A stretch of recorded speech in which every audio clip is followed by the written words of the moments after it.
Alright students, in this video, we are going to discuss the basic constructional concept of a VRLA battery.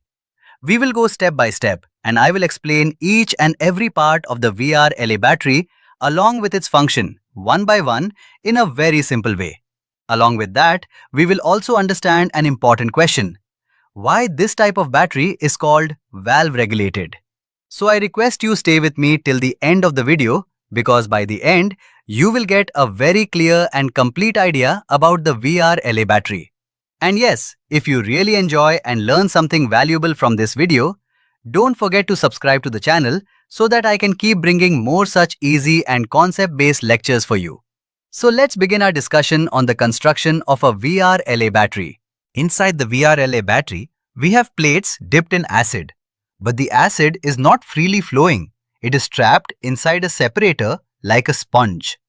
Now when the battery works, gases are formed, but instead of escaping, they recombine inside the battery itself. Only when pressure becomes too high does the valve open and release gas safely.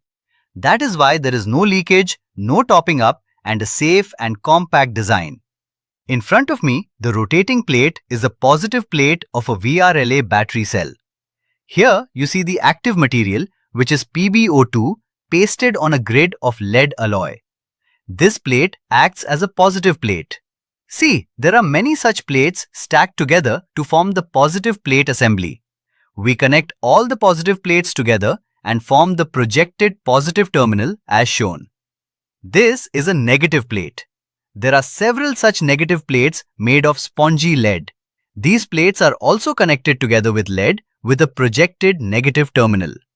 Now we insert this negative plate assembly in the positive plate assembly. These are the two terminals. This is the negative projected terminal and this is the positive projected terminal.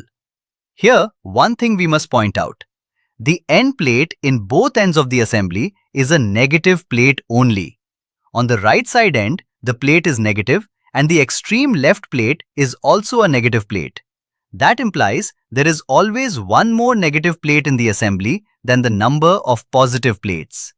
This is because the PbO2 plate structure is more fragile and costly than a porous negative plate structure.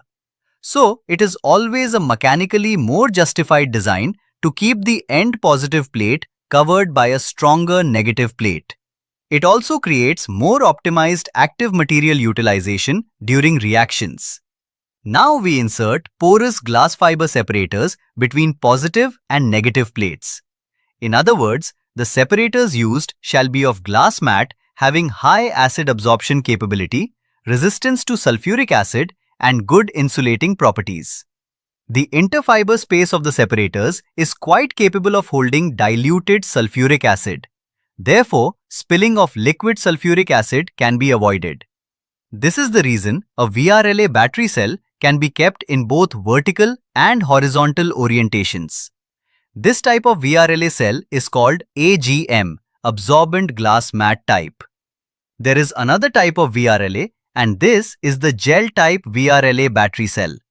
Here, electrolyte, that is diluted sulfuric acid, is mixed with silica which forms gel. It provides thick, jelly-like consistency.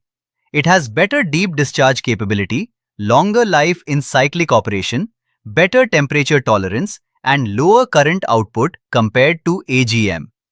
This plate assembly with separators soaked with acid is put into a plastic container.